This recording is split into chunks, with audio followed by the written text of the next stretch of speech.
Halo semuanya, berjumpa lagi dengan Mr. Johan. Di pembelajaran kali ini dan tentunya di video kali ini Mr. Johan akan membahas tentang jumlah dan hasil kali dari akar-akar persamaan kuadrat di kelas 9 ya.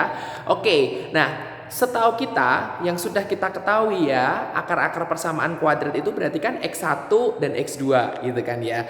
Nah, berarti kalau jumlah nanti kita akan mengetahui rumus dari X1 ditambah X2 kan jumlah tadi. Dan juga hasil kali berarti X1 kali X2. Mau tahu caranya? Kalian silahkan pelajari di buku paket kuadra kalian halaman 49.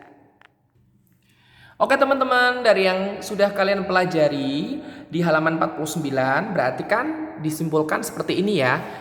Kita tulis dulu bentuk umum persamaan kuadrat ya atau BUPK sama dengan AX kuadrat plus BX plus apa?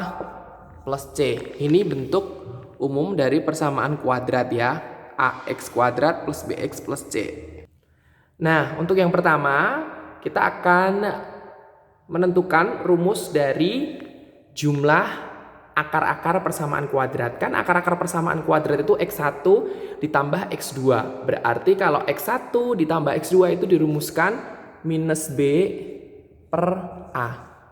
Nah, Mr. B-nya didapat dari mana? Dari sini kan, dari bentuk umum persamaannya kan. Berarti B itu adalah koefisien dari X dan A itu koefisien dari X kuadrat. Paham ya teman-teman ya? Ya, sekarang lanjut yang hasil kali akar-akar persamaan kuadrat. Hasil kali akar-akar persamaan kuadrat berarti kan X1 kali X2 itu dirumuskan C per A. Nah, gini ya teman-teman ya. Jadi kita sudah ketahui bahwa rumus jumlah akar-akar persamaan kuadrat adalah min B per A. Dan rumus hasil kali akar-akar persamaan kuadrat adalah C per A, di mana kita tahu bahwa bentuk umum persamaan kuadrat adalah sebagai berikut ya, AX kuadrat plus BX plus C. Nah, Mister harap kalian sudah tahu ya. Halo teman-teman, nah di sini ada soal seperti ini. X kuadrat ditambah X minus 6 sama dengan 0. Ini sudah bentuk persamaan kuadrat ya. Yuk kita tentukan dulu yuk, berarti ini A-nya berapa? 1 ya. A-nya 1 ya teman-teman ya. B-nya berapa? B-nya 1 juga. C-nya berapa? Negatif 6. Paham ya teman-teman ya?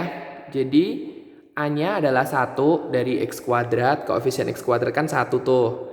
Koefisien X adalah 1. Positif negatifnya harus diperhatikan. C-nya konstantanya adalah negatif 6.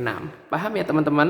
Kita akan mencari jumlah akar-akarnya dan juga mengetahui hasil kali akar-akarnya tanpa memfaktorkan, tanpa mencari rumus dengan rumus ABC dan tanpa kuadrat sempurna gitu ya. Kan biasanya kita mencari X1 dan X2 di video sebelumnya Mr. Johan mengajarkan mencari X1 dan X2 atau akar-akar persamaan kuadratnya kan melalui 3 cara tuh, pemfaktoran, kuadrat sempurna sama rumus ABC. Nah, kalau misalkan dengan cara itu ya bisa, tapi terlalu lama ya, harus dicari X1, X2 dulu. Nah, sekarang ini tidak usah difaktorkan ataupun dicari dengan kuadrat sempurna ataupun dengan rumus ABC, tapi Mr. Johan akan langsung mengajari kalian mencari cara dengan rumus yang tadi. Yuk kita simak.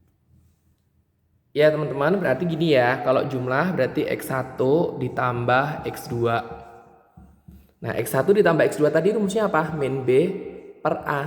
Nah, di mana min B tadi berapa? B-nya berapa? 1 ya. Jadi minus 1 per A-nya berapa? 1. Minus 1 per 1 berapa teman-teman? Ya minus 1 gitu ya. Oke ya, paham ya teman-teman ya. Lanjut.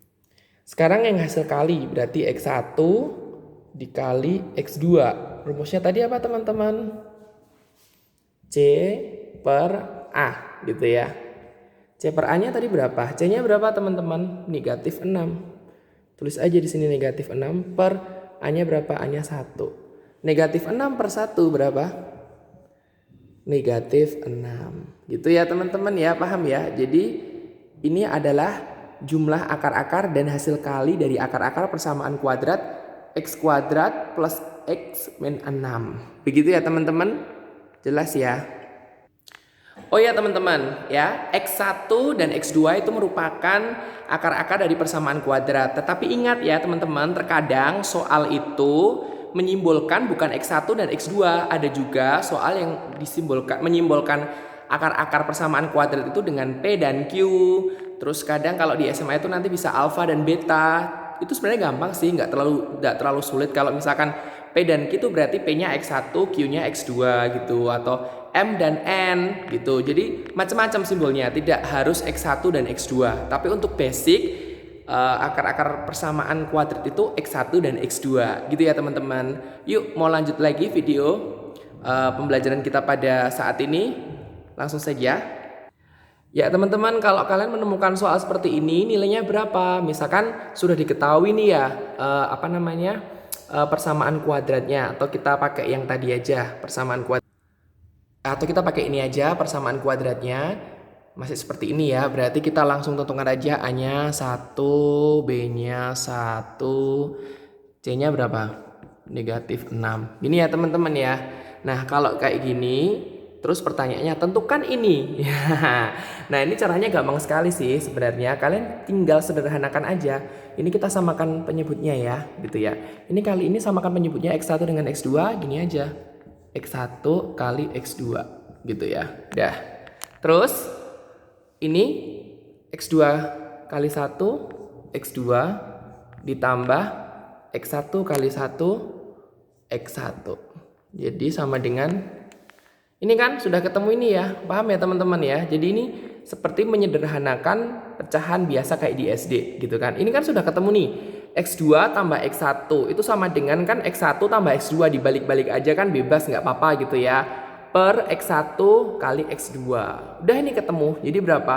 Berarti kan ini X2 plus X1, berarti rumusnya kan min A per B, ya kan? Oh ya, min B per A, sorry. Dibagi X1 kali X2 berarti berapa? C per A. Ya nanti kalian tinggal hitung aja, masukin angkanya aja, udah ketemu gitu ya teman-teman ya. Jadi ini termasuk gampang. Nah sekarang kalau seperti ini nih, X1 kuadrat plus X2 kuadrat, ngejabarinya gimana Mr. Johan? Langsung aja ya Mr. kasih rumusnya ya. Kalau ini dijabarkan tuh jadinya seperti ini, X1 ditambah X2 dikuadratin dikurangi 2A kali B. Oh sorry, X1 kali X2. Nah ini dijabarkannya jadi seperti ini ya. Paham teman-teman? Ya jadi X1 kuadrat ditambah X2 kuadrat itu sama dengan X1 plus X2 dikuadratkan dikurangi 2 kali X1 kali X2. Ya ini nanti X1 plus X2 ini kan tadi sudah ada rumusnya min B per A. Hasilnya ini nanti baru dikuadratkan, dikurangkan 2 kali, nah ini kan X1 kali X2 kan C per A ya teman-teman ya. Nanti hasilnya C per A ini dikalikan 2, udah nanti ketemu hasilnya. Mudah ya teman-teman ya, nggak ada yang sulit kan. Oke teman-teman, demikian video pembelajaran yang bisa Mr. Johan sampaikan pada saat ini. Kiranya kalian mengerti. Jika kalian masih ada pertanyaan, silahkan japri ke Mr. Johan. Ya, selamat belajar. Tuhan Yesus memberkati.